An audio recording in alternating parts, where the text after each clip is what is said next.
Hello.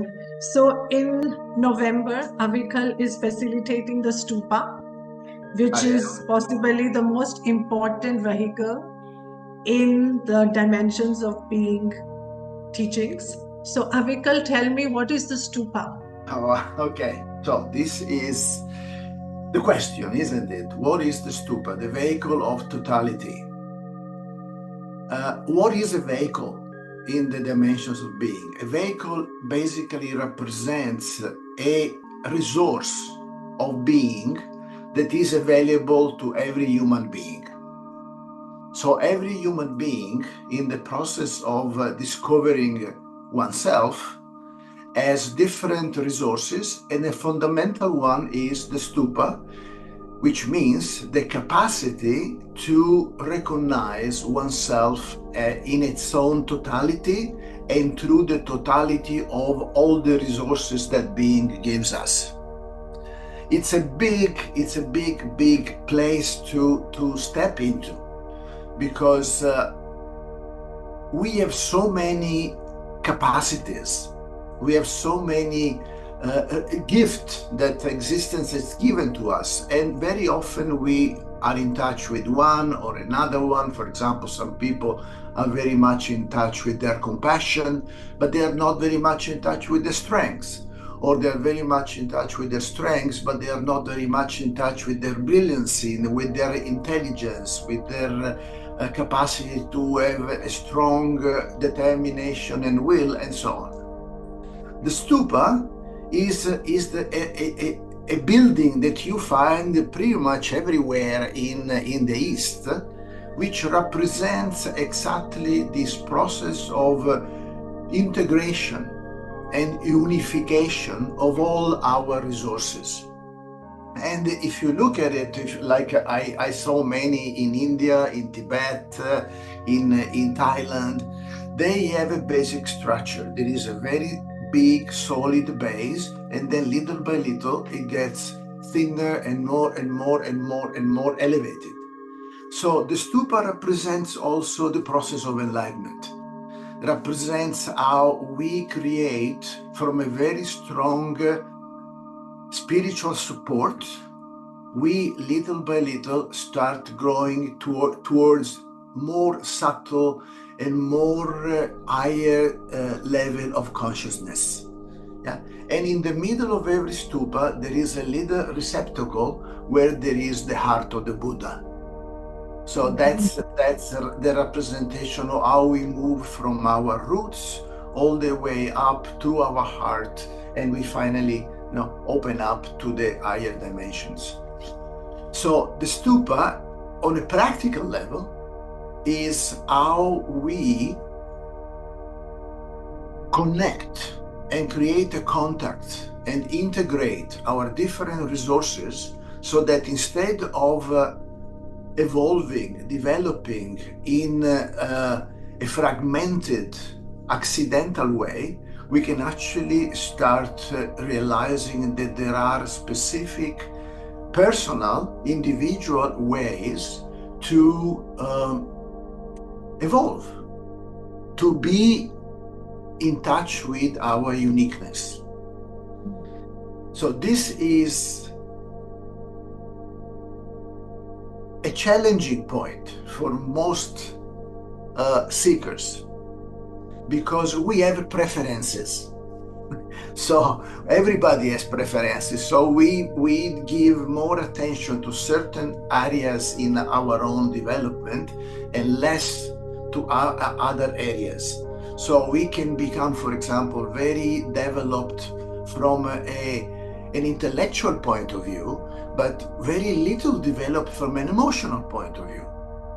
We can become we can be very good at taking care of others, but we might not have the same attention in taking care of ourselves. So our interpersonal capacity is not so developed. So the Stupa is about starting to bring all this together, so that we can see, okay, I need to support myself more here. This is actually already fantastic, so I can use it as a resource to support myself in other aspects of my growth. It's an amazing piece of work, and is also very challenging because as we look into ourselves, we also need to honestly recognize where we are avoiding, where we are in denial. So it can be extremely empowering and in the same time very challenging. Because we all avoid something. And that's how it is. And so the stupa, the way I like to present it, is the very, in a way, is a final point, but is also a beginning point. Nice. So, Yes. So what are the benefits of realizing and embodying the stupa? Okay. In all these years of teaching, one thing that I basically had encountered pretty much with everyone, including myself, was a kind of, how to call it, a split or a difficulty in translating into day-to-day life the spiritual experience and the spiritual understanding. So many people have moments of illumination, of awakening, of realization, of intuition. But then how do I bring this in day-to-day life? It's a completely different dynamic. I can be very, very, very open and have a realization of my true nature and my emness. But then what does it mean to bring this in day-to-day life, in my relationship with my friends, in my job, with my kids, and in my meditation? How do I do that? So this has been one of the main obstacles that I have encountered in the beginning, also with myself, but a lot with my friends and with the people I've been working with. And this is what the Stupa is about. The Stupa is about how to navigate life using all my spiritual resources. Not only one or two, but all of them, And at some point, we say that the Stupa, which is a structure of consciousness, takes the place of personality. Personality is mechanical, fragmented, robotic, repetitive, boring. And the Stupa is about absolute creativity and capacity to respond to the moment rather than react to the moment. So it's a huge shift that happens. Of course, the shift can happen both sometimes very quickly, and other moments can take months, can take years. However, once that you start recognizing that this vehicle is active, there is such a sense of exaltation, because you know that you have all that you need. Nothing is missing. Everything is right here.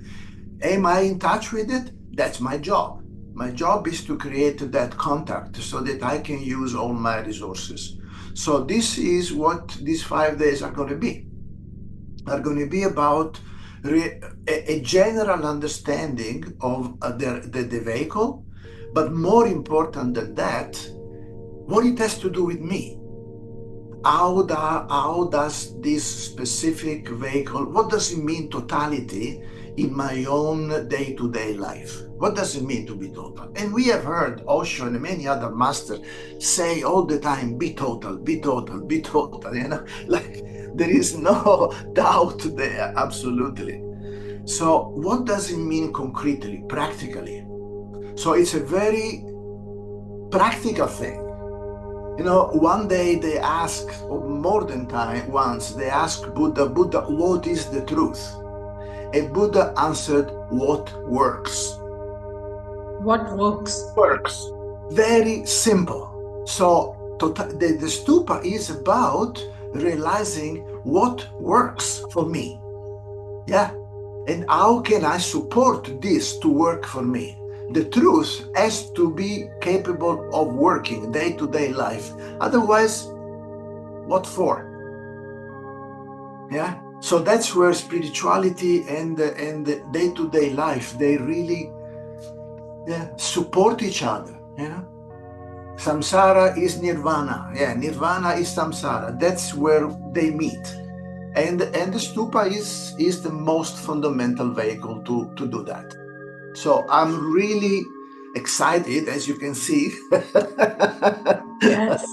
I am so excited that this is happening in Osho Nisarga in November, and Yes. I'm looking forward for it. Yes. And I'm also going to be there, so I'm very happy about that. Yes.